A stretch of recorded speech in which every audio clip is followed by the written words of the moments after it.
Hi, I'm Phil McFarlane, one of the kidney doctors at St. Mike's Hospital in Toronto. I've worked with Diabetes Canada for a number of years, and today we're going to talk about diabetes in the kidney.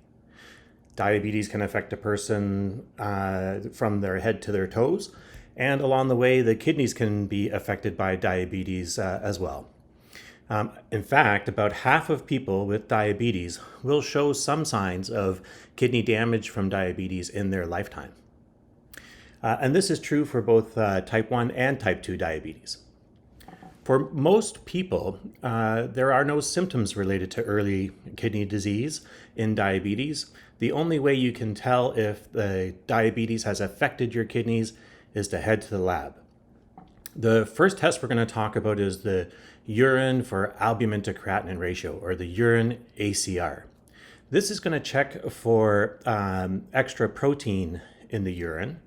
Extra protein in the urine can be a sign that the filters in the kidneys have gotten a bit leaky and are now leaking extra protein out of the blood and into the urine.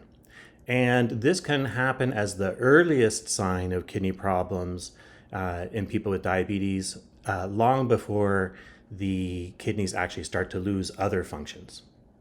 The other important kidney test is the blood test for eGFR, or estimated glomerular filtration rate. And you can think of this as a test that tells you roughly what percentage of normal cleaning of the blood, toxins and poisons being removed from the blood by the kidneys, what percentage of normal activity is happening with your kidneys. So for example, if the eGFR is 50, then that translates roughly to be about 50% of normal kidney function.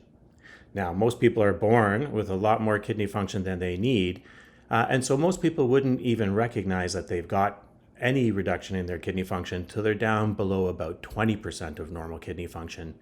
So again, these are tests that are going to show up in the lab long before a person can tell on their own that they've got problems in the kidneys.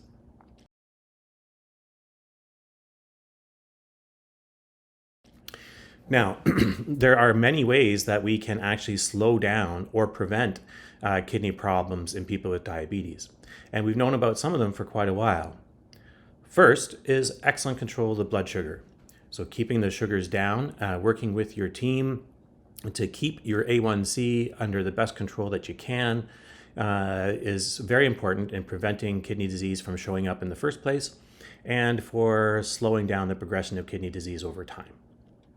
Second, and similarly, is excellent control of the blood pressure. So checking the blood pressure at home, at the pharmacy, and in the clinic, all of these are important.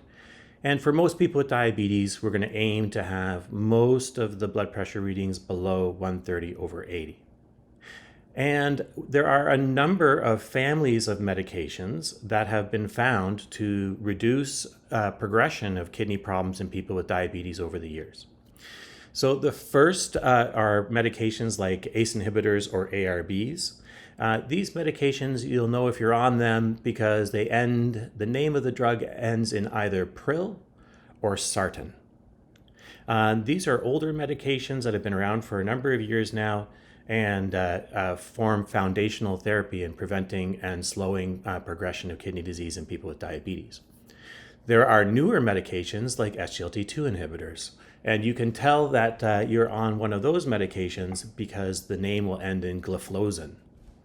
And finally, there are even newer medications that aren't even yet available on the market yet in Canada, but have already been studied and shown to slow worsening of kidney function over time.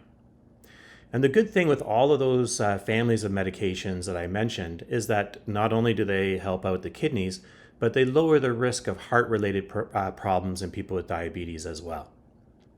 So know your 2 kidney tests.